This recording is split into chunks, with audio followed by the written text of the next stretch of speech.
Hello and welcome to another episode of Gladiators, the show where we discuss and debate literature in all of its forms. If it's written work, it's game.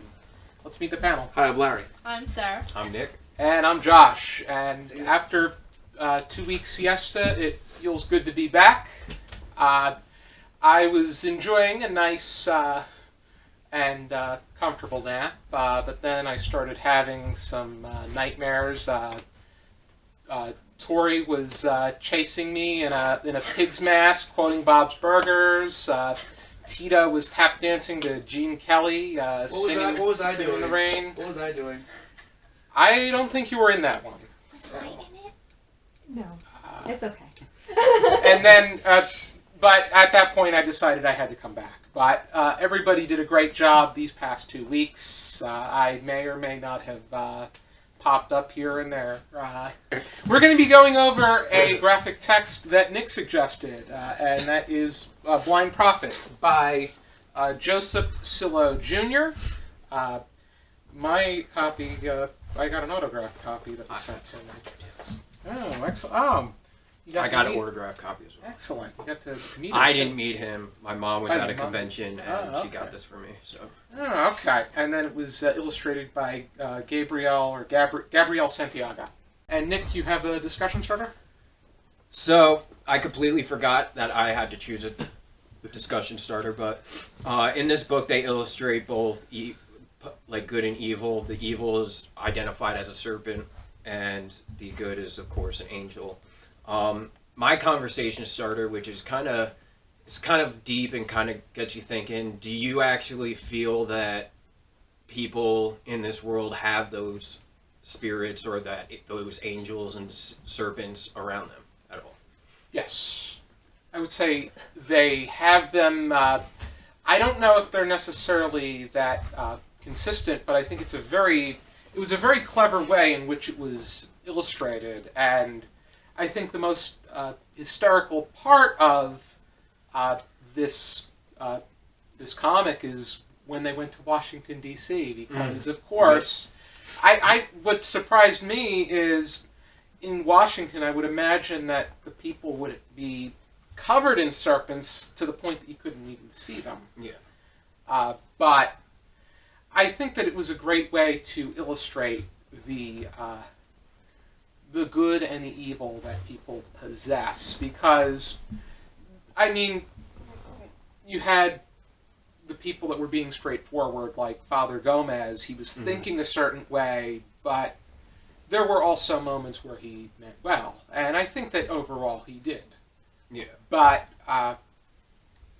you have those, you have people that a lot of them have a great deal of flaws, like, and have those serpents. There's people that are just completely cold-hearted, and their angel is Engulfed by the serpent. Engulfed, nowhere to be found. And then you have the people that are incredibly pure, which is a hard thing to come by, but in a way you have that serpent that creeps his way up too. Mm-hmm. But Daniel Prophet is able to recognize that there are people that they mean well, and you can't really. That's a great quality of his that he possesses, and it's very well illustrated in that matter. Yeah, I definitely think they symbolize the manifestation of good and evil, and Daniel can see those. And it definitely had a lot of religious undertones and whatnot. Yeah. The author calls it edgy Catholic. Yeah. This is the genre he's trying to. Yeah, Joseph Cillo Jr. He's a Catholic activist, and I think you can really see the reflections of pro-Catholicism in this piece. Yeah, definitely. Daniel is very drawn into the Catholic Church. He wants to convert, and he wants his mom to convert with him to Catholicism, which to me was very reflective of that Simpsons episode where they compared Protestant heaven to Catholic heaven. It was just, but it's interesting, the whole discussion about religion. His mother was not very religious, or she was Baptist, not incredibly, but enough to be devout. But her scumbag husband made her walk away, and he wanted somebody that he can control, and he didn't want anything to do with a disabled. He didn't want anything to do with a child, let alone a disabled child. Yeah, if you couldn't tell by the title, he was born blind. Yeah, blind, and he's also autistic. Yeah. Which, in my mind, I don't think they portrayed that very well. I don't think so either. They did not portray To me, that at all. it felt more like he was possessed. Like, kind of like, to me, he was like Danny Torrance from The Shining when he was possessed. And because it seemed like he didn't, his speech really... I was gonna It was inaccurate. In the very beginning of his speech, like, it just seemed almost, like, stereotypical, like... Not even stereotypical, because if an autist is given... If a verbal autist takes enough speech classes, somebody his age should have already taken enough of them. Then they're not going to sound like that. Yeah. They may sound younger in their voice, but the way that they speak, it's still clearer. They don't speak like they skip words. Yeah, that's what I meant more. It's like a poor, like... It sounded... It's how they portrayed it. It sounded like a foreigner came over and they were speaking like broken English. Yes. Mm-hmm. And I completely agree with you. They didn't portray that too well. No, it was kind of off-putting and not very good. I agree. I appreciate like the like having a protagonist who is blind and on the spectrum, but at the same time wasn't all that well represented. And another thing I really wasn't fond of is that they skipped so far in advance. They start with him as a baby playing the piano for the first time. They skip all the way to him winning a contest. Without even a panel, right? Like one panel. Yeah. Yeah. For one panel, he's playing the piano as a baby. The next panel, he's you're going to play for the president. I can see where they need to keep the reader engaged, but that was way too... There needs to be a bridge. Yeah, I think that there's this guy, what he's trying to do as far as bringing morality back to pop culture, with this edgy Catholic kind of push. I think his heart's in the right place, but I don't think he is a good enough writer to really to make it happen. Like I don't think this is gonna. No, this is not gonna catch on. I don't think I think he's primarily in it to spread his Catholicism, his Catholic beliefs. Yeah, it's more pushing. Which it succeeded in being engaging enough. I would consider reading into the series, but it wasn't great. It wasn't. I don't think it was. It was decent. And I really enjoy the cover art, and even for the ones in the sequence, but it didn't stay consistent. Actually, inside the book, a lot of it they seemed like pre-sketches, and even within the first panel, like the speech bubble is supposed to be coming from the doctor. It's coming out of the computer monitor, and a lot of the shading. It's like it was just like for like the faces. Like in one panel, the mother. They used more yellow saturated brown for the shading, and the next one she had just like black and grays for the shading, and like the anatomical structures for the characters weren't always consistent. Like they'd keep their colored hair and their colored eyes, but their facial structures weren't staying the same. Yeah, and you having that art background, you have that eye for detail. Yeah. But I just noticed very great deal. They go on one subject. They only stay on it for a few panels. They jump around very bippity-boppy-boop very rapidly. Yeah. It was very rapid. And sometimes you have to do that for, graphic text, but this felt a bit too dummy. I mean, yeah, I can understand like one chapter being one way and then the next chapter, but from panel to panel, no, definitely not. It's tough for something like this. They have to engage because the comic book market is it's saturated with heavyweight comic book heroes. Yeah. But In action. I still think that this didn't cut the mustard as far as making that big break is concerned. Yeah. I don't think you could do it. I don't think you could have, a Catholic comic book and a superhero comic book. I don't know if that's possible. It could work, but I think that you really have to have that. You have to execute it spot Properly, on, yeah. and I think that this didn't. Another thing that popped in my head, I've heard that like when people are blind, another sense of theirs is amplified.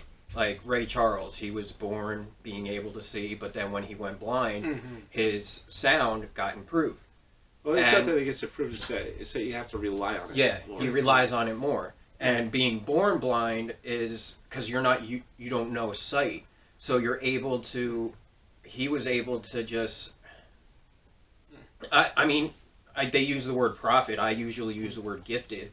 He was gifted enough to be able to see these two. And a conversation starter that did go through my head was, do you feel that there are people in this world, not blind, but that are gifted where they are able to either sense them, see them, or talk to them?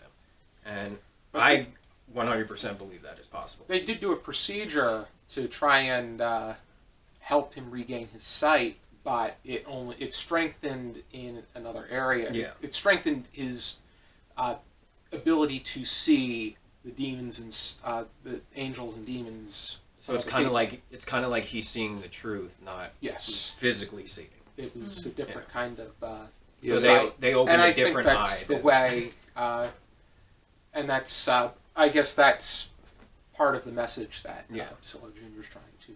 Yeah, that part of it didn't seem to come. Seem to what's the word? Realistic. They're hooking wires up to your brain and sending pictures. Like I don't know. I wasn't sure of how much research they did for that. Like I didn't know the actual medical terms for that. But I also didn't go out of my way to confirm whether it was. You can't do that. I mean, now for colorblind people, they have the glasses that'll show them color. But if you're completely blind, I don't think they're able to send they can do images. lights. They have shadows. that. There was somebody that was. I remember I was watching a baseball game. It was a playoff game that the Detroit Tigers they were playing, and one of the fans, he had these very peculiar looking glasses. They were goggle-like, and it almost the sportscasters weren't really taking it seriously. They thought it was some kind of joke, but then they found out that this is somebody that was blind. He was a fan of the game, and these glasses helped him see 15% better. Oh, wow. And they apologized on air and probably in person too. So there are devices that Very help, limited. that help. For now, they're limited. I think that if modern technology and medical advancement is able to kick itself into gear, I think that we could invent something or find some kind of answer to helping people with blindness see even better. I think so. Slowly Yeah. but surely. Yeah, maybe someday, but I think we're a long way off. Agreed. That said, you were talking about being able to see devils and angels and stuff like that. Yeah. Well, Angels and demons. yeah, the book they were portraying that, but I feel people in this world, there's certain people that are able to either talk to them, sense them, or see them. Yeah. So my other question was going to be, do you believe that is possible? Yeah, okay, I think they're real. You know, I think angels and demons are real. So, and I think that they will communicate with people. It's hard to test individual cases of that, Mm-hmm. but yes, I think it's possible. It's a matter of belief. I was just gonna Yep. say that based on my beliefs, I don't, but it's all on your own personal beliefs. But Well, I whether mean, or it's not either true or it isn't. can agree to disagree. We Alrighty can't then. do that. But I think it still is either true or not. Do we have any final thoughts? No. Yeah, I think we touched on pretty much everything. Alrighty then. How would we rate this on a 0 to 5 scale with half stars permitted, Larry? I'd give it a 2. I don't think it's that good. It's just like there's the elements of the story that are problematic. I think are greater than the whole. So I'd say 2. Yeah, I'd say it too as well. Similar reasons. I'm gonna say a 3 because like the story idea itself is a great idea, but the way they're portraying it and the way and like she said with the artwork, it's a little iffy. But I'd give it a 3. I'm giving it a 3, and it's a very generous 3 because this was very. It was very paper thin as far as the quality is concerned. I just thought it was clever. I think that the idea in itself. I think that the incorporation of going to Washington D.C. and touching upon these different areas and the people's and the way that people responded to certain situations. In some ways, they had a sense of potential. They didn't necessarily meet the mark. Mm-hmm. And it did keep my attention, and I'd be willing to read it again, or I'd be able to. I'd be willing to continue reading the series, but to me it was mediocre at best. But a generous 3. If you're interested in checking out Blind Prophet, this is the first part of the comic book series. There are probably more to follow, but we'll just have to see about that. I also heard that it's an anime as well. Yeah, that is quite. There is an anime. I'll have to look into that one. But be sure to join us next time for another episode of Literary Gladiators. For now, keep reading.